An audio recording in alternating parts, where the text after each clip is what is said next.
Cowboys football is his happy place. The halftime show's playing, and Jon starts to dance. Those cheerleaders' moves, they put him in a trance. He dreams of a touchdown, a victory so near, but he's seen this before, brings back last year.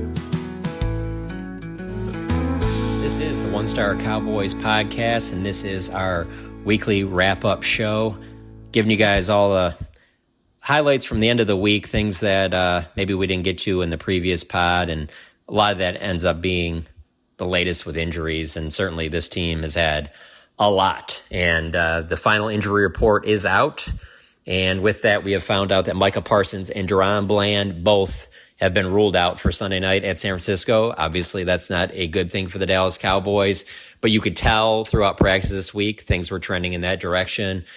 We didn't see Micah Parsons at all on Wednesday or Thursday at practice. We were able to see DaRon Bland do some work on the resistance cords. And so clearly he was at a point heading into the Lions game before the bye week where it looked like he was trending in the direction where he could potentially play against the Lions. And if he doesn't play there, then you'd certainly think he'd play against the 49ers. But I don't know if it's that he just developed some soreness after or whatnot. But clearly there has to be some type of a setback there for him not to have been able to practice this week and be ruled out for this game. And so that will be a situation that has to be continued to be monitored. Mike McCarthy said that, Bland has been getting better. And so I would think that next week is when he will make his return, but I can't definitively say that because I thought he would be back for this game. So obviously not having one of your top corners and not having your best defensive player in Micah Parsons, that's not great news for the Cowboys. With that being said, as you might have heard, the 49ers aren't in great shape either. They have Deebo Samuel, their top receiver, is coming back from pneumonia.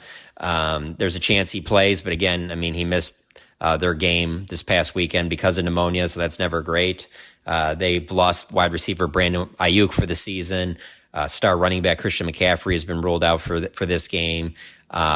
So they're dealing with their own injury situation as well there. So I think that's kind of why I still think this is a pretty close game. In our previous pod, I picked the 49ers to win. I still think that, but I don't think it'll be some type of one lopsided, like the Lions game was. I do think there's a chance that would have happened if McCaffrey and Ayuk and Deebo are all healthy, but that's not the case. Another injury of note, Eric Kendricks. He's questionable for this game, so that's moved him up from what he was going into the Lions game. So I think there is a chance that he could play. Same thing for Kalen Carson, the rookie corner. He has been ruled questionable as well. So I think there's a chance that you could see him as well make a return. I think the most notable thing on the roster, though, would be things are trending in their direction where I think Dalvin Cook plays Sunday night after he's been on the practice squad. They've been ramping him up. Talking about learning the language of the offense. I don't know if that just was a stall tactic or whatnot, but we're far enough in the season where it's hard to believe that he doesn't have a firm grasp on the offense, and probably did several weeks ago. But it seems like this is the point now where coming out of the bye that they want to see what they have in Dalvin Cook. So I expect Dalvin Cook to be elevated from the practice squad on Sunday. That obviously leads to, okay, well then is Ezekiel Elliott inactive? I don't know. It remains to be seen, but Dalvin Cook, Ezekiel Elliott, those aren't guys that are going to help you on special teams. So you're going to obviously fill that spot somewhere else on the roster. So maybe it impacts the depth at wide receiver. I'm not sure, but it just seems like things are trending in the direction where we could see Dalvin Cook's debut as a Dallas Cowboy Sunday against the Niners. Another one that's on the injury list, practice report, even though it's not an injury, but it is one of the most interesting stories I've seen when it comes to players not practicing, and that's kicker Brandon Aubrey. He has not practiced this week. He's been at jury duty. From all I've been able to gather, it sounds like there were ways that they could have got him out of it, or potentially got it, his serving on jury duty delayed until maybe the off season. But he wanted to serve on the jury, but it's not going to impact him making the flight on Saturday to San Francisco and playing in the game. That the Cowboys have been adamant about that. They said that he's been getting his kicking in at night, but it is a storyline to monitor because it just isn't very common. And then he's certainly been one of, if not the best kickers in the NFL this year. So it'll be interesting to see how he kicks in that game, because if he misses a field goal, it's obviously going to be brought up about him not being at practice this week. But Mike McCarthy has been adamant that Brandon Aubrey has gotten all the normal work he would have gotten in. He's just doing it at night up at the Star, getting it in with John Fossil and the other special teams members. So we'll see. That's a story worth monitoring for sure, just because, again, it doesn't happen very often. I'd say one of the biggest stories from this week at the Star has been the ESPN story about the tours at the Star. And it's been fascinating to me. Obviously, players have been asked about it. Fascinating to me just because I've been around the team for the last 14 years. And so that obviously includes being with the team as they moved from Valley Ranch to the Star in 2016. And they've had those tours going back till then. And really the Cowboys, while I think that it can be a distraction, and I think that teams that have football as their number one thing and that's all they care about is winning games probably wouldn't have tours of their facility. I also think this story is kind of blown out of proportion. Like this is somehow the thing that's holding the Cowboys back from winning.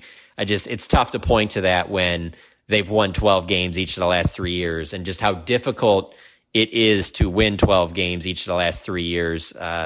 Only the Chiefs have done something like that. So while I think that you can blame the Cowboys for a lot of things when it comes to not winning in January, the regular season wise, since they moved to the Star, they're probably one of the top teams in the league. So do the tours just start bothering these guys when the calendar turns to January? Is it the residual effect of all season long? I don't know. I think it can be a factor. I don't look at it certainly, but since I've covered the team, is like, well, you can just point to this that is the biggest issue. I think that some players are bothered by it, and I think there's others that don't care about it. And I thought Dak made a good point on Thursday when we talked to him about it. He's not bothered by it because he's used to, this is the only thing he's known. He got drafted in 2016. And he also pointed about how, there's players that don't like it, but there's also players that don't like that the reporters are in the locker room. And from me being a reporter, I always find that amusing because the entire time I've covered the team, I'm not going to say every year, but every other year, we keep getting less and less access. It's not anywhere close to the way it used to be, where you're going in the locker room every day and you're just bugging these guys and they're just so overwhelmed with all the media. We go in the locker room 2 days a week. And when we're in there, it's like for about 30, 45 minutes, it's made very clear when we're coming in. It's made very clear when we're going to be there. And there's several players on the team that they just don't go in the locker room at those times. Because if they don't want to talk, that's fine. And I don't know. It's never really been an issue for me. And I just thought it was interesting that Dak pointed that out because there is a little bit with me where it's like, well, if the team's doing well, no one's bringing up any of these negatives. But whenever things aren't going well, that's when everybody starts searching for, okay, what can we point the finger at? And I'll be the first to say that there are things that Jerry Jones does that probably don't help the team to be its absolute best on Sundays, whether it be the access that he gives behind the scenes and maybe distractions that come of that. But I don't look at it as something of like, well, that's definitively the reason that they lose or even show up and play the way they did against Green Bay.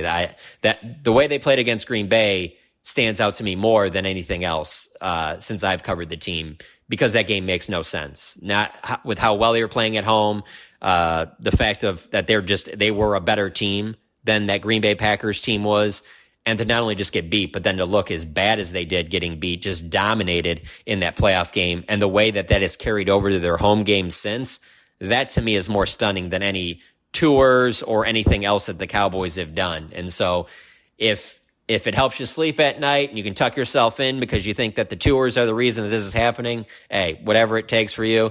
I think it could be part of the issue, but I don't think that is anywhere near the top of the issues of why, for some reason or another, the Cowboys cannot win consistently in January. And if I had that answer, I would love to share it with you all. But I also think if anybody in the organization had that answer, one, they'd do something about it, and two, they would have loved to share it.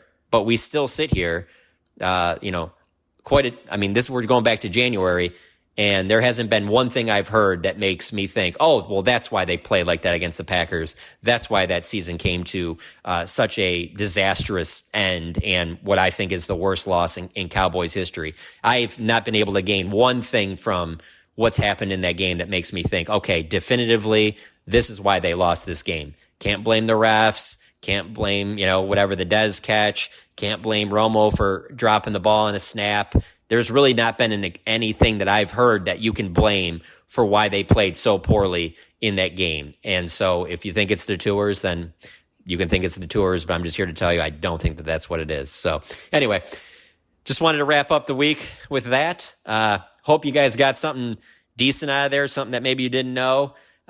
Please keep checking back in with us. Of course, myself, KT, Kent, Saad, we will have a post-game show after the 49ers game. That'll be up Monday morning. And then obviously we'll have shows next week as well, too. So appreciate you guys listening to us, and tell a friend. We appreciate all the listeners we can get. We enjoy doing this, and we appreciate you guys listening. John's weekly recap, it's all the rage. He laughs and he hollers, takes center stage. Win or lose, he's got a grin on his face, 'cause Dallas Cowboys football is his happy place.